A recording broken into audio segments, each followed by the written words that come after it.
Déjà, j'ai parlé de l'importance de l'anglais. Euh, Normalement, j'avais promis en fait de vous envoyer un témoignage d'une dame qui est au Canada que j'ai accompagnée. C'est l'année passée. Et quand elle m'a contacté, elle avait un problème.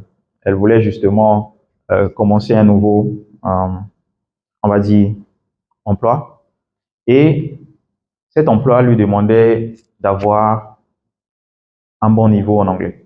Et naturellement, c'était pour elle en fait un emploi de rêve parce qu'elle voulait forcément en fait travailler dans cette boîte. Et donc du coup, elle s'est engagée à apprendre l'anglais.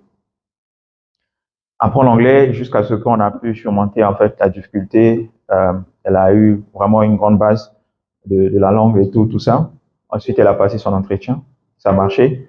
Et après, elle m'a contacté pour me dire qu'en fait, ça a marché. Actuellement, je suis dans la boîte et tout. J'ai son témoignage. Si vous partez, si vous m'écrivez seulement, je partagerai avec vous les témoignages parce que je partage les témoignages de mes étudiants et tout ça. Et on voit clairement ici qu'il y avait un besoin d'avoir justement une carrière professionnelle euh, dans une boîte, voilà, qu'on aime et tout ça là. Malheureusement, il y avait un problème de langue, d'accord, qui était l'anglais. Et donc, après avoir appris l'anglais, voilà, elle a pu justement accéder en fait à cette boîte-là.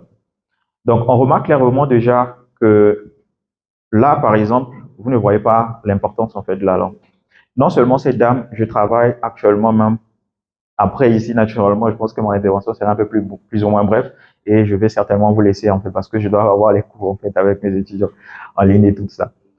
J'ai travaillé avec des professionnels et eux tous en fait ont un problème de langue parce que aujourd'hui, lorsque tu veux accéder en fait à des postes d'une certaine, on va dire un certain niveau de responsabilité, on te demande en fait d'avoir une base solide en fait en langue parce que tu seras appelé par exemple à voyager et tout ça. Et concernant même le voyage, il n'y a pas très longtemps, j'ai reçu également un témoignage d'une personne en fait qui a, avant, elle avait effectué un voyage de l'Algérie en Côte d'Ivoire. Et arrivée en Éthiopie, elle devait euh, avoir un nouveau ticket parce qu'elle avait acheté, comment on appelle, elle avait acheté un ticket en ligne. Et donc, on avait dit que quand tu vas arriver à Addis Abeba, tu dois te rapprocher en fait des agents de l'aéroport pour qu'on puisse te faire un nouveau ticket qui te permettra en fait de descendre en fait en Côte d'Ivoire. Et là, il arrive, il n'arrive pas en fait à s'exprimer devant la dame parce que la dame parlait en fait en anglais. Qu'est-ce qu'elle a fait? Elle est allée sur Google Traduction. Elle a écrit en français et tout ça, là, ce qu'il voulait. Elle a eu la traduction. Ensuite, elle est venue devant la dame. Elle a montré, en fait, la dame, on a qu'à lire. Ensuite, la dame a lu et tout, a compris, en fait, son besoin et tout ça, on l'a servi. Maintenant, là, récemment, en fait, il devait aller en France. Arrivé en France, on l'a dit que tu vas descendre. Je crois que c'est, en tout cas, elle devait faire, en fait, un sky, là, quelque part. Mais là-bas également, en fait, c'était seulement l'anglais. Voilà.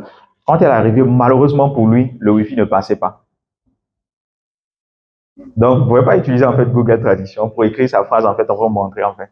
C'était le même souci. Donc, il était là, il tournait tout ça. Il était là cherchant en fait des passagers. Est-ce qu'il y a quelqu'un qui peut m'aider en fait à traduire le français tout ça là? Je vais vous dire quelque chose. Si vous êtes de la Côte d'Ivoire, quand vous prenez l'avion, vous sortez de la Côte d'Ivoire, vous avez laissé le français. Dans l'avion là, c'est l'anglais. Et naturellement, là, vous allez atterrir, en fait, à 99%, vous allez trouver des gens parler le français ou plutôt l'anglais, naturellement, et tout ça. Donc, c'est pour vous dire que, avec, on va dire, les connexions qui se font dans le monde, avec un monde qui devient de plus en plus connecté, l'apprentissage de l'anglais est indispensable. Et je vais vous dire quelque chose. Ne dites pas que j'aurai tout mon temps, en fait, d'apprendre l'anglais. Non. Là, actuellement, vous êtes sur le banc de l'école, en fait.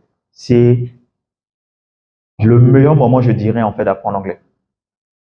Je dis bien, c'est le meilleur moment d'apprendre l'anglais. Parce que là, vous avez le temps. Certainement, vous allez me dire que non, on n'a pas le temps parce qu'on doit fermer, on doit bosser, on doit faire ceci, on a des interros, tout ça là. Je vous assure que c'est ici, vous avez le temps. Quand vous allez sortir, mais attends, quand tu finis en fait les devoirs, on va dire ton cours, tu rentres à la maison. Le reste de ton temps, en fait, tu es le chef de ton temps, n'est-ce pas? Mais en fait, quand tu rentres en fait dans le monde d'entreprise, en fait, on achète ton temps. en contrepartie d'un salaire, en fait. Et donc, on te dit, en fait, demain matin, on va faire ceci, on va aller ceci, on va faire ceci, tout ça. Tu as l'impression, en fait, de ne plus être, en fait, maître de ton temps. Donc, c'est maintenant que vous devez apprendre.